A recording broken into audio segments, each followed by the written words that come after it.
Hello, I'm Katie Wilson and you're watching A News. Let's take a look at today's top stories.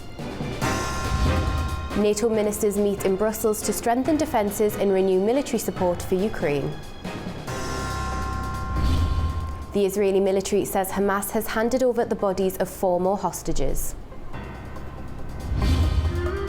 And France's Prime Minister suspends pension reforms to save the government amid no confidence votes.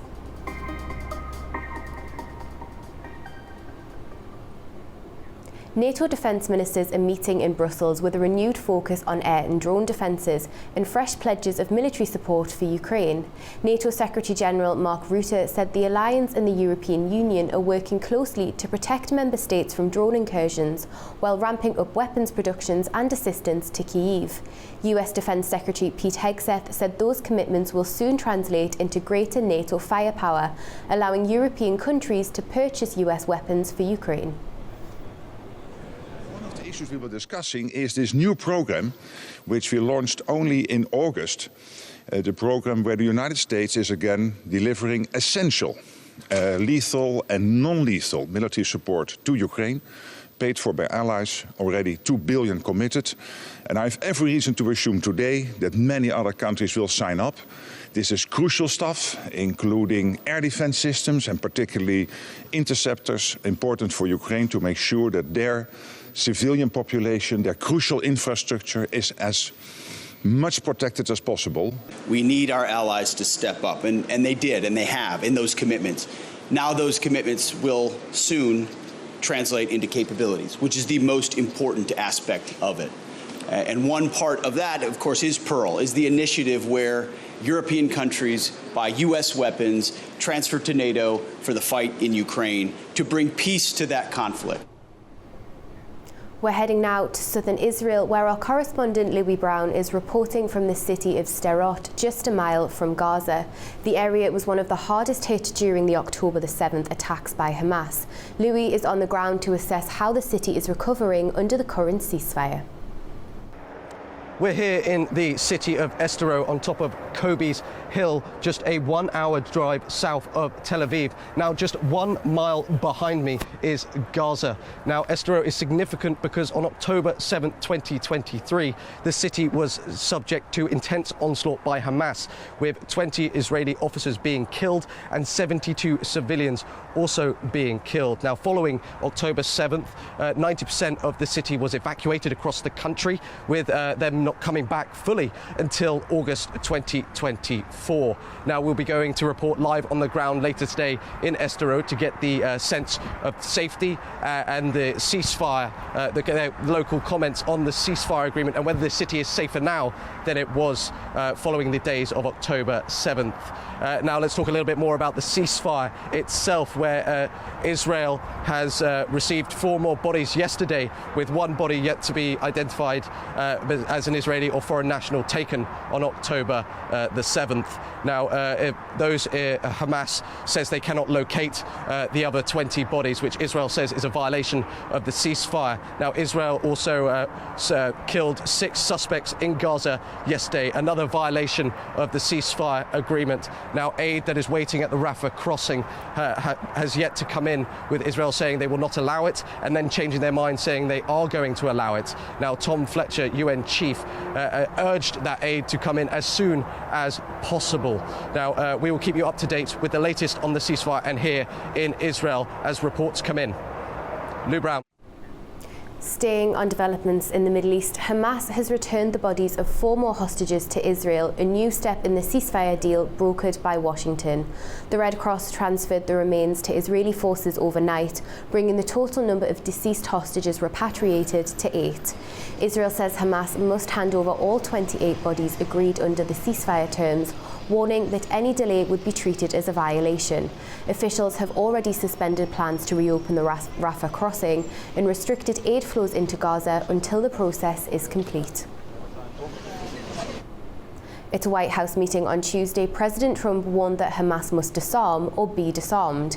He stressed that the move could happen swiftly and forcefully if necessary. They're going to disarm, and because they said they were going to disarm. And if they don't disarm, we will disarm them. But we have told them we want to disarm. and they will disarm. And if they don't disarm, we will disarm them. And it'll happen quickly and perhaps violently. But they will disarm. Do you understand me? Yes, you say because everyone says, oh, well, they won't disarm. They will disarm. And I spoke to Hamas, and I said, you're going to disarm, right? Yes, sir, we're going to disarm. That's what they told me. They will disarm or we will disarm them. Got it? Over to Gaza now, and a fragile calm is returning following the ceasefire between Israel and Hamas as recovery efforts are now underway. Palestinians are beginning to clear the ruins of their streets and homes, preparing to return to the neighbourhoods shattered by 2 years of war. After the ceasefire deal took effect, calm has finally returned to Gaza, where Palestinians are beginning the long road to recovery. On Tuesday, people were seen walking through rubble-filled streets while bulldozers cleared debris from roads and neighbourhoods across Gaza City. Local officials say the clean-up aims to reopen key routes to help thousands of displaced residents return home. Gaza City has suffered vast destruction, with around 83% of its buildings damaged after 2 years of war.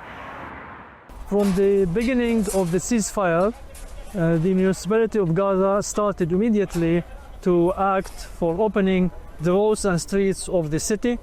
This was very important in order to allow for the people to return, come back from the south to the north, and for them to reach their homes and their shelter places. Authorities say they've lost most of their heavy machinery and now rely on private contractors and international aid. We face many difficulties and we require too many things. Therefore, we ask everybody to open the borders of Gaza Strip to allow for all goods to enter the Gaza with no restrictions.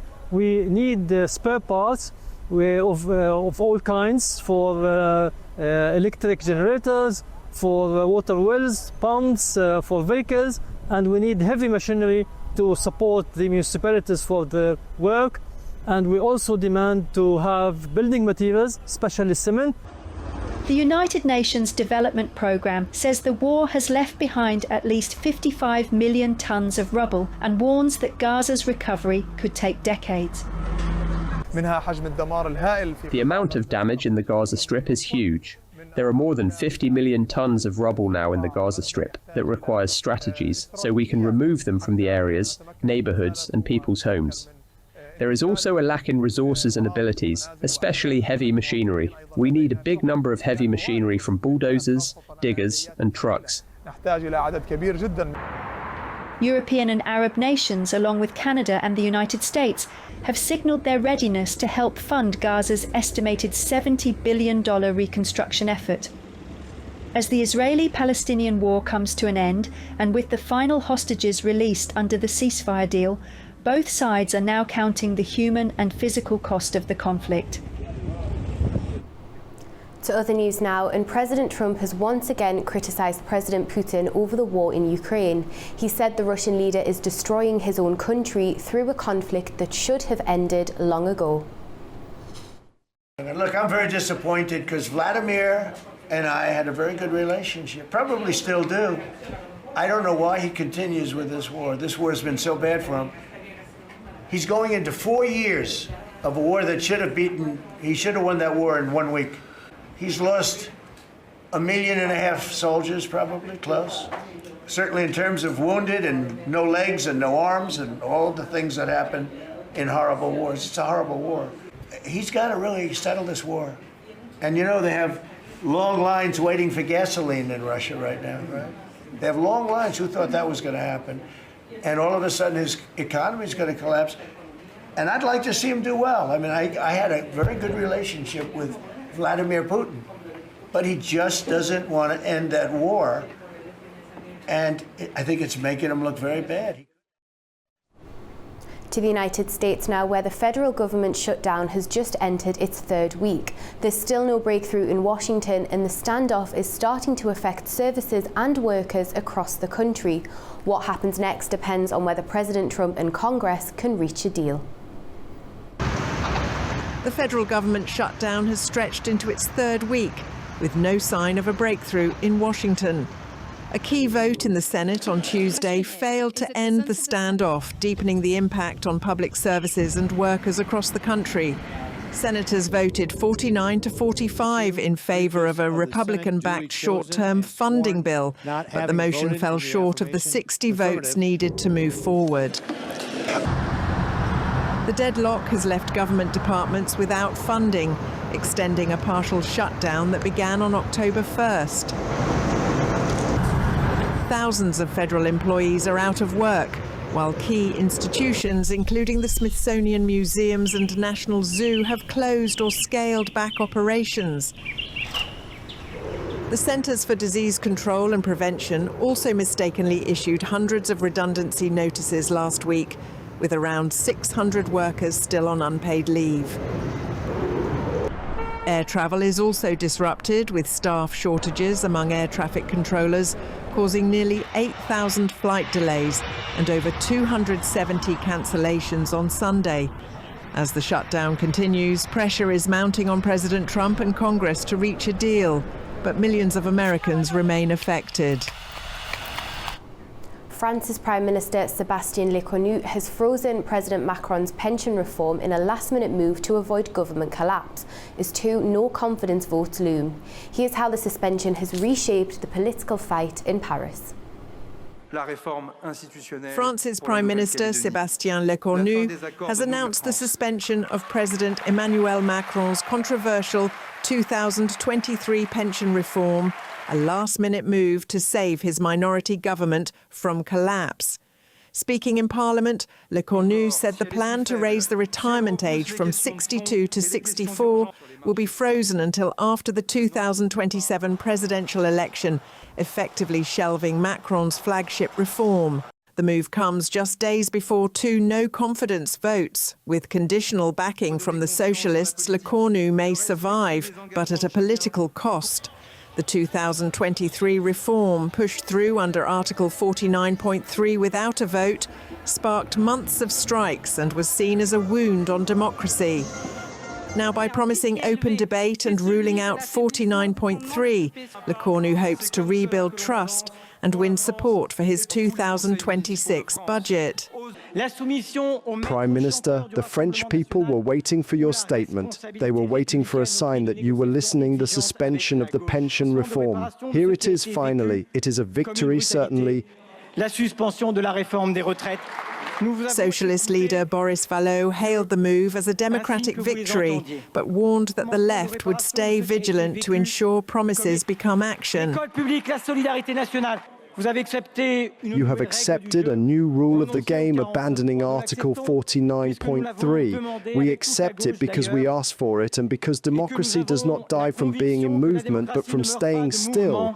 But the far right was scathing. National Rally's Sébastien Chenu mocked Lecornu's fragile position and accused the socialists of falling for a political illusion. Good day, Prime Minister, and goodbye, Prime Minister. The Socialist Party, bought on the cheap, will be taken for a ride. A no-confidence vote is coming, no matter what.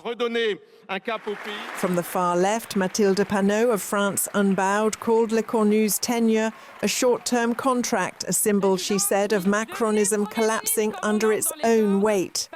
The third tenant of Matignon in less than a year, a short-term contract, an unstable lease.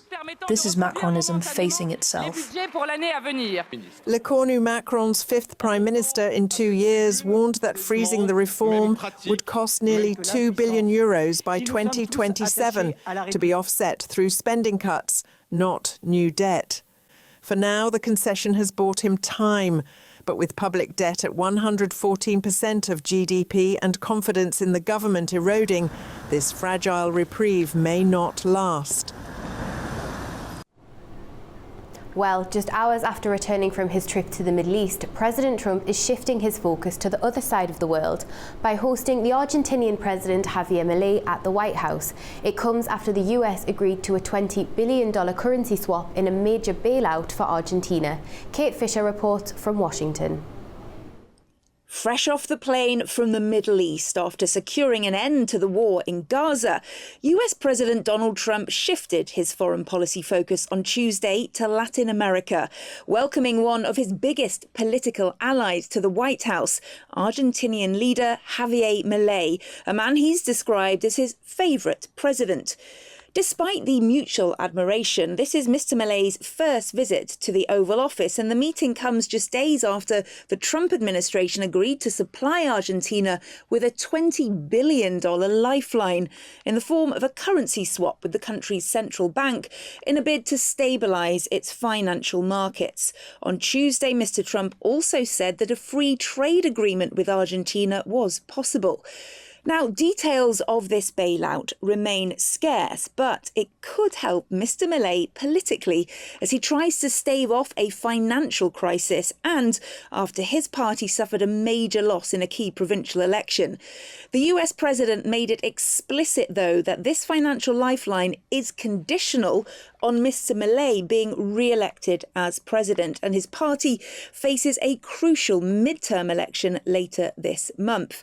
However, for Donald Trump, it could cause political blowback domestically. Some MAGA conservatives have joined with Democrats to criticise the administration for helping out a foreign government while the US government is shut down and federal workers remain furloughed. Also, Republicans from soybean-growing states have angrily rebuked the move, given that China has been buying its soybeans from Argentinian farmers instead of US farmers this year.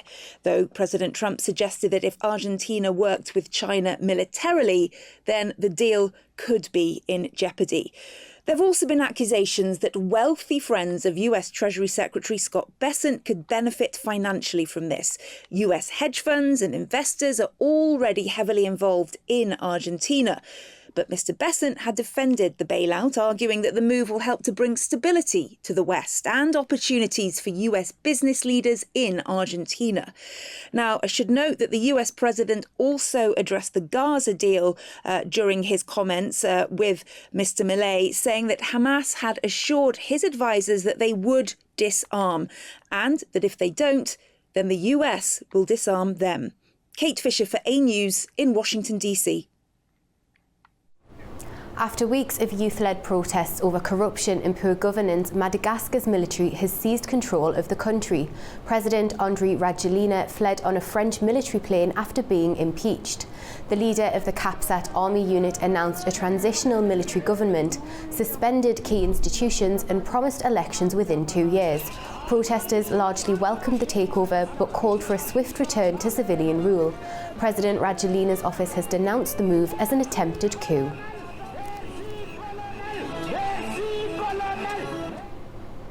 President Trump says a US military strike off the coast of Venezuela has killed 6 suspended drug traffickers.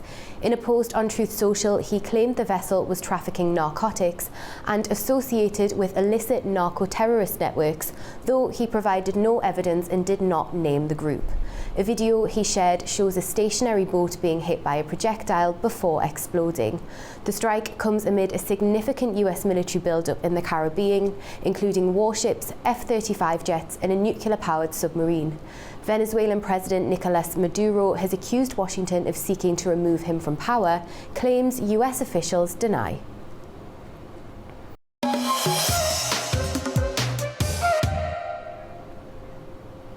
President of the European Commission, Ursula von der Leyen, is visiting Serbia today as part of her tour of the Western Balkans. Her visit comes as the country has seen almost a year of protests following the deadly collapse of the Novi Sad railway station. Well, joining us now from Lisbon to discuss this is political analyst Anna Evans. Thank you for being with us. Now, President von der Leyen had a meeting with Serbia's president this morning. What more do we know about the outcomes of this meeting?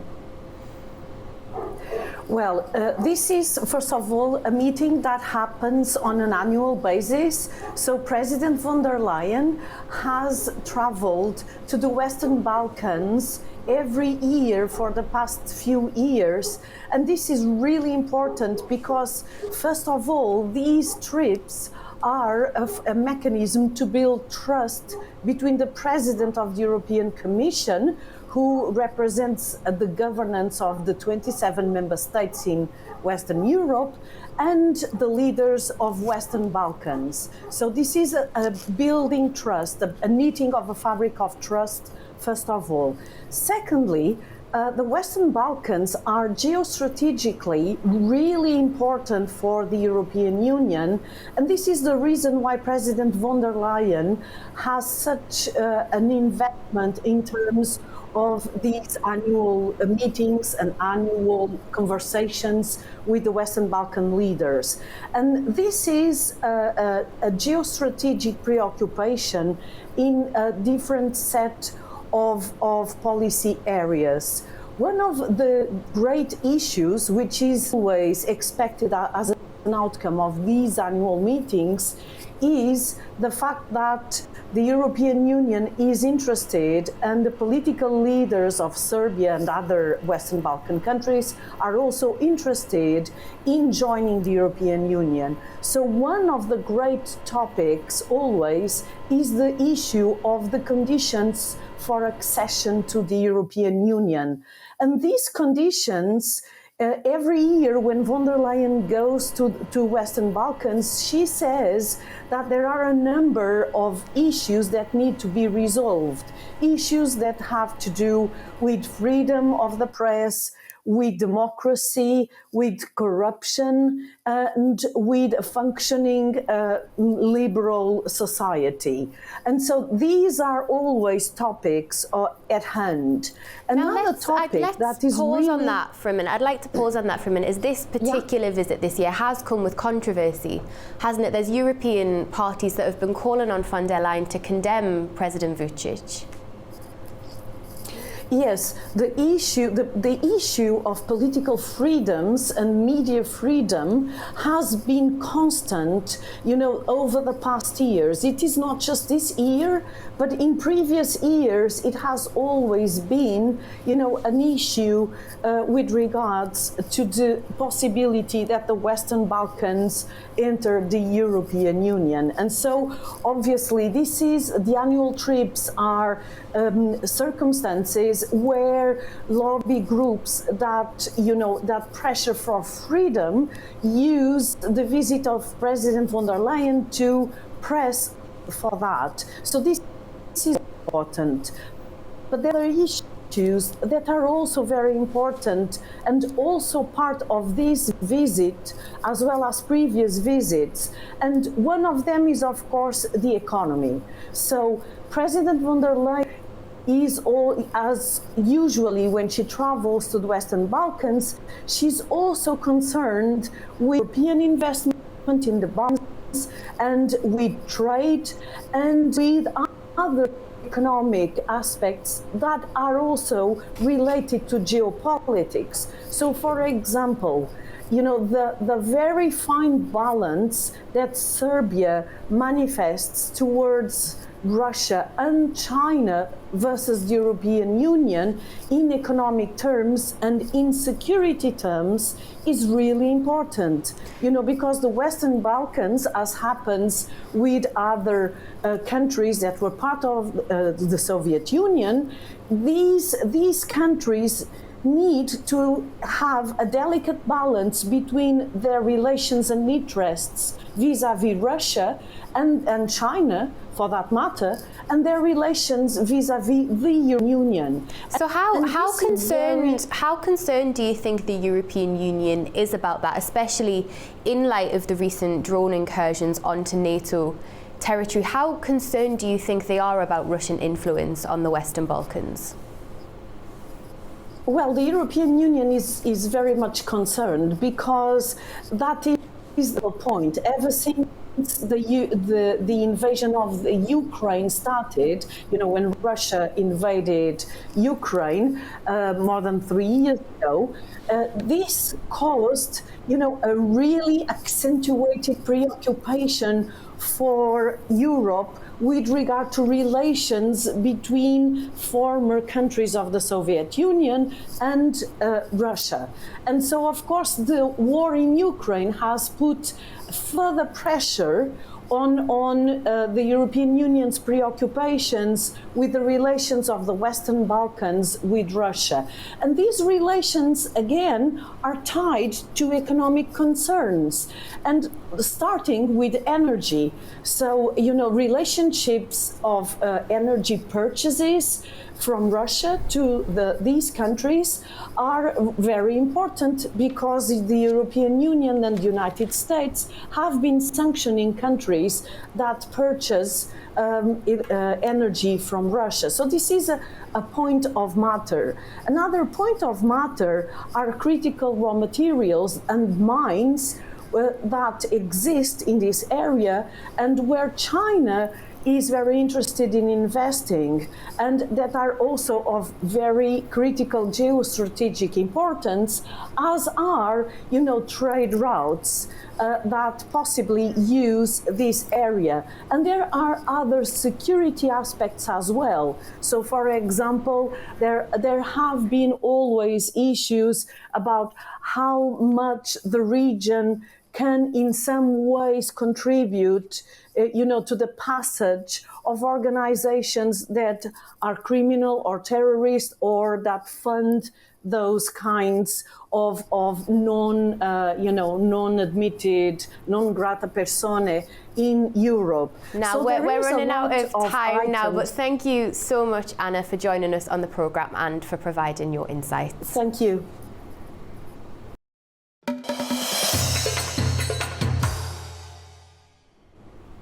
Welcome back to A News. Now let's take a closer look at the key stories shaping the region.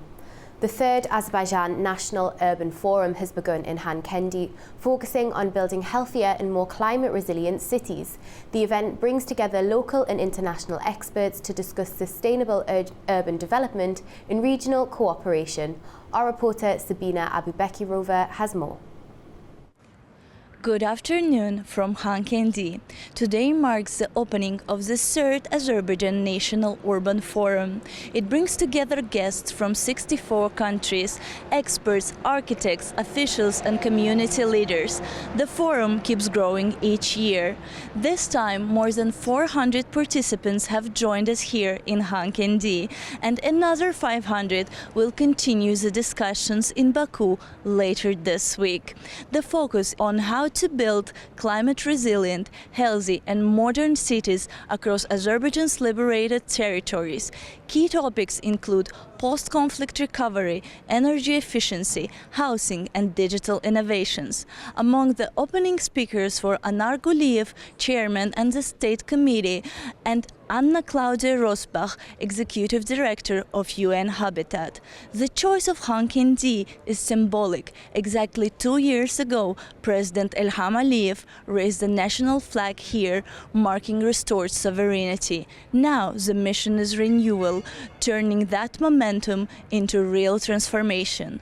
Sabina Abubekirova, A News.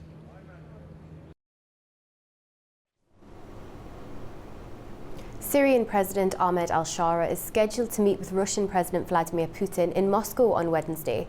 Al-Shara's first visit since the toppling of Bashar al-Assad will focus on bilateral cooperation, regional developments and the status of Russia's naval and air bases in Syria. A Syrian official says President al-Shara will formally request the extradition of Assad, who remains in Russia under asylum. Assad was ousted by rebel forces led by al-Shara last year. The OSCE Minsk Group will be officially dissolved in December. That's according to the head of the OSCE, who spoke at a joint press conference in Yerevan alongside Armenia's foreign minister.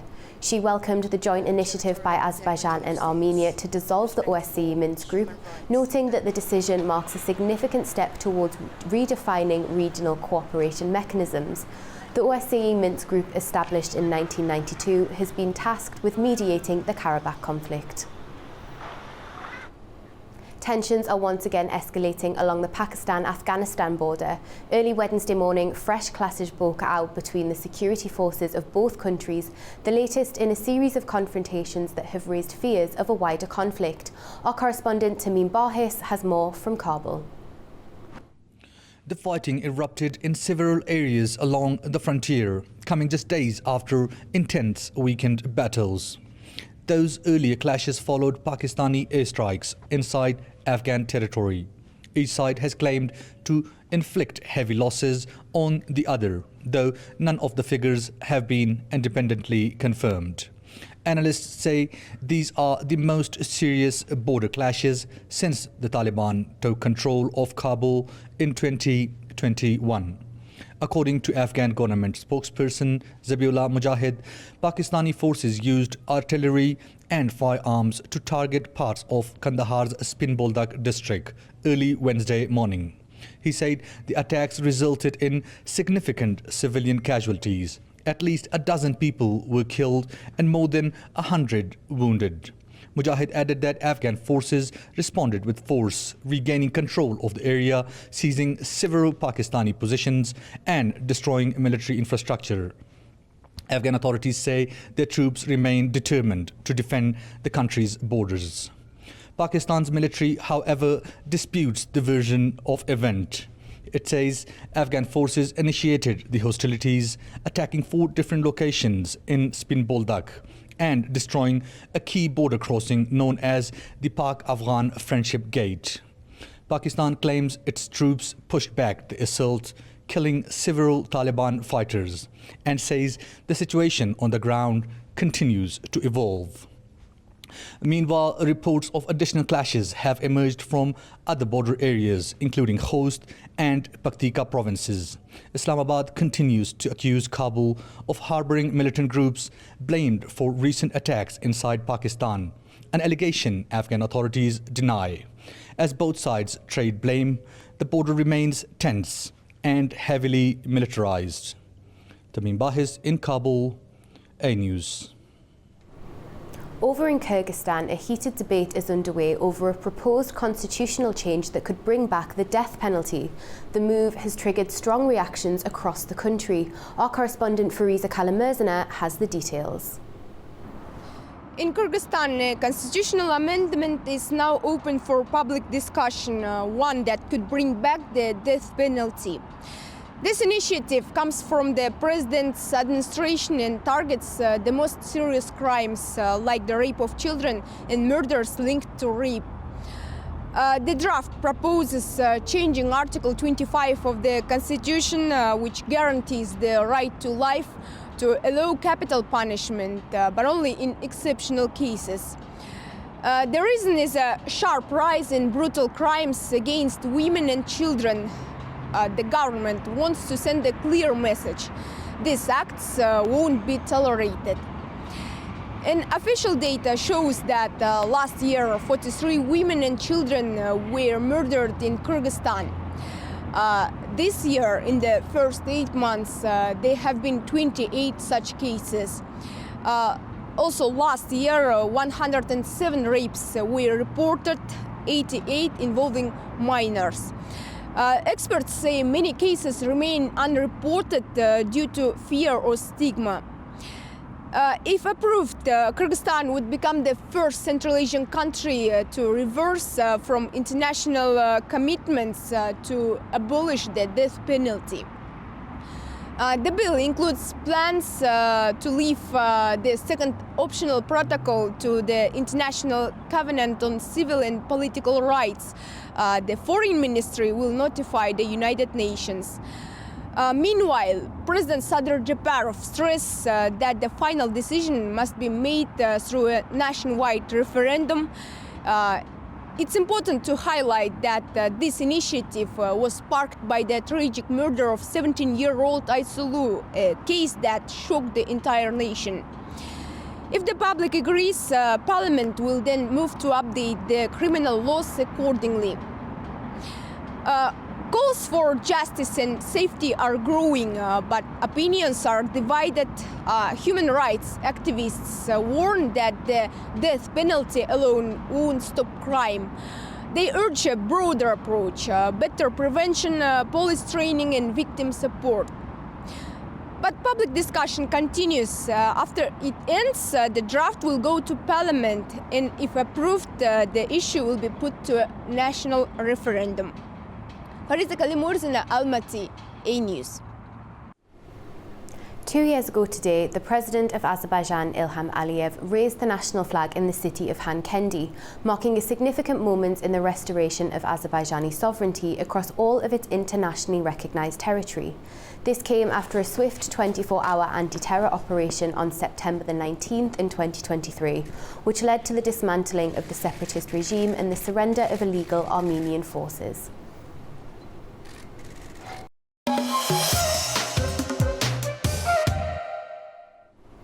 Welcome back to A News.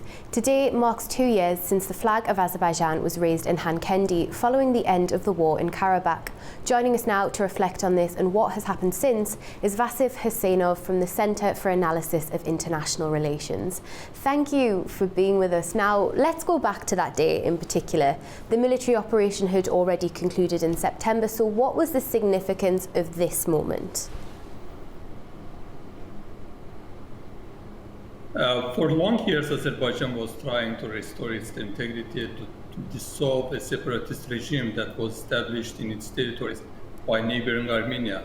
But unfortunately, Azerbaijan's efforts to resolve the conflict peacefully were unsuccessful due to the plans, due to the policies of the Armenian government to prolong the peace negotiations as long as possible and to keep the territories under its control, which is the reason why Azerbaijan eventually had to resort to military force in order to liberate its territories. And the first stage of these military operations took place in 2020 during the Second Karabakh War, which liberated significant part of the formerly occupied territories. But after the Second Karabakh War, the elements of the separatist regime were still in the Karabakh region of Azerbaijan. And during this period between 2020 until September 2023, Azerbaijan was again trying to resolve the conflict peacefully. For several years, Baku was calling for the leaders of the separatist regime for peace talks, for reintegration. But unfortunately, again, the Armenian side declined all these diplomatic efforts, diplomatic initiatives of the Azerbaijani side. That's the reason why in September 2023, Azerbaijan had to start one-day anti-terror measures against the separatist regime. And this was a historic moment because for the first time in the post-Soviet period, Azerbaijan succeeded to restore its control, its sovereignty across all the internationally recognized territories of Azerbaijan.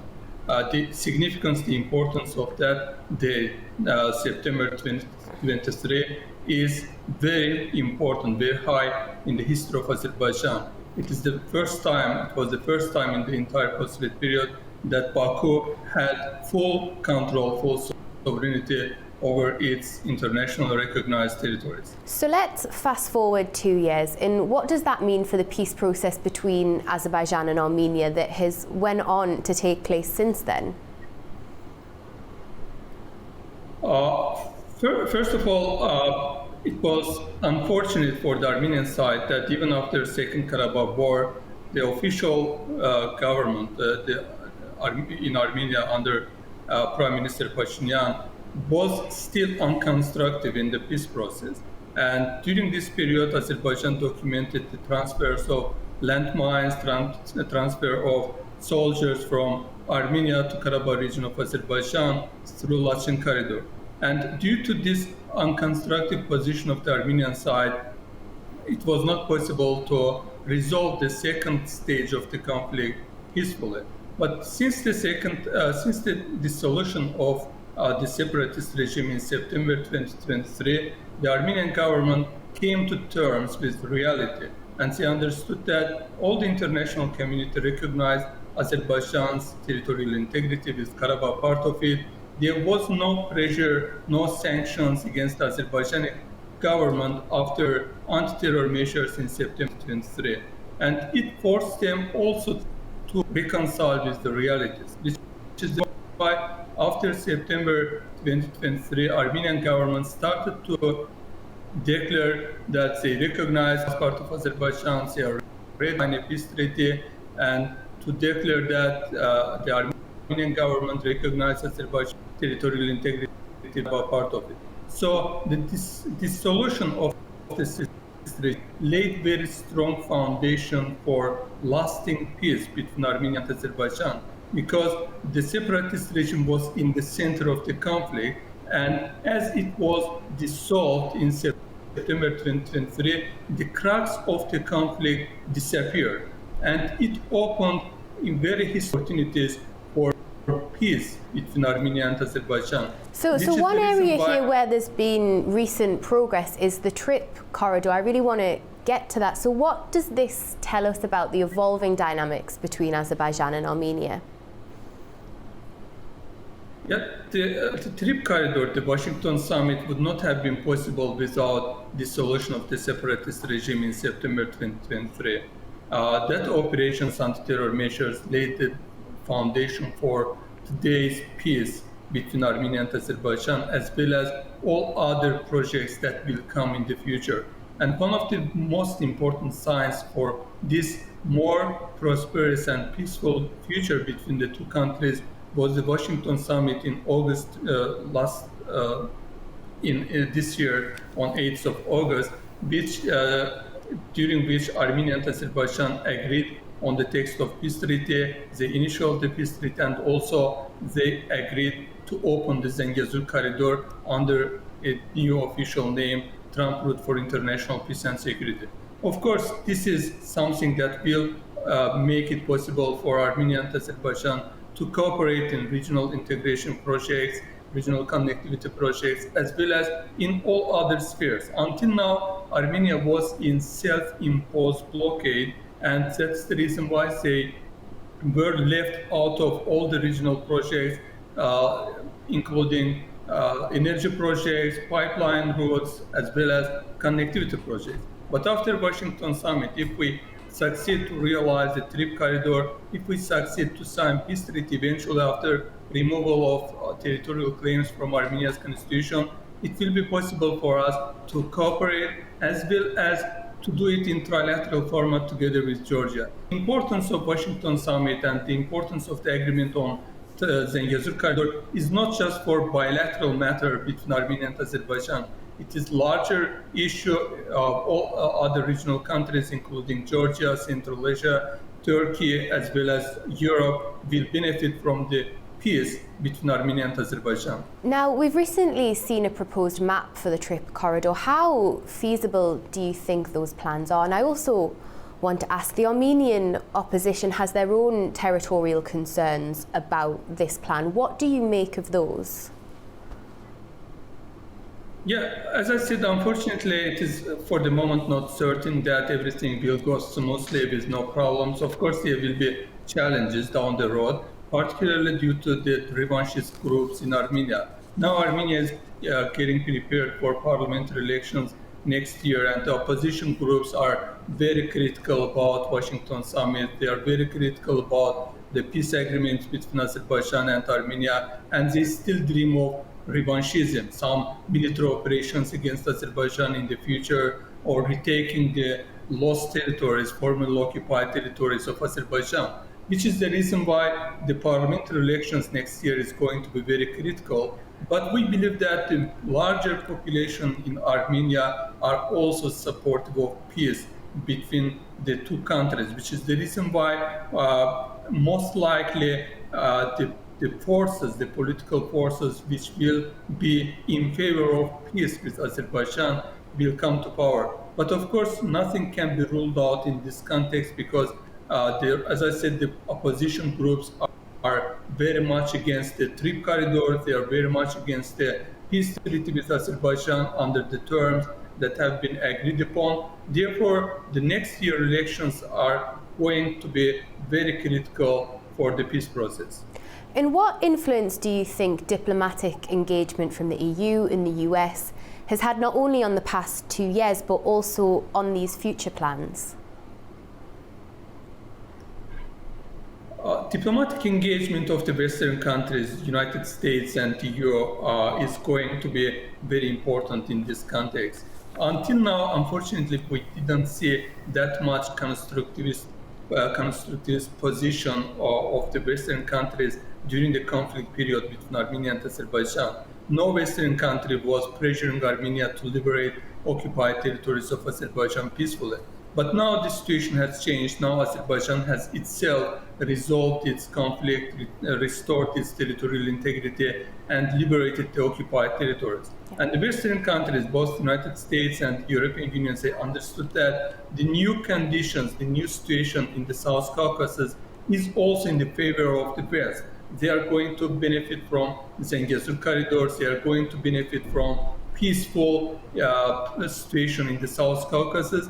Its importance is for both economic prosperity of Europe and also for its geopolitical standing, which is the reason why I believe, I expect that the EU and the United States are going to make sure that the Washington summit, its results, the agreements reached during the summit in Washington will be implemented. In this process, during this next couple of years, it will be very important that the United States particularly is making sure that Trump corridor, Trump route for international peace and prosperity opens under the terms agreed upon in Washington. And here also financial contributions of the Western countries are going to be critical, because a new railroad needs to be constructed between Azerbaijan across the Armenian territory, as well as some investments are necessary for the construction of highway. And in this context also, the engagement of the West, of the United States and EU is going to be very important. Thank you very much for joining us on the programme and for providing your insights. Thank you. Well, that brings you up to date with world news for the hour. Thank you for watching and stay tuned to A News.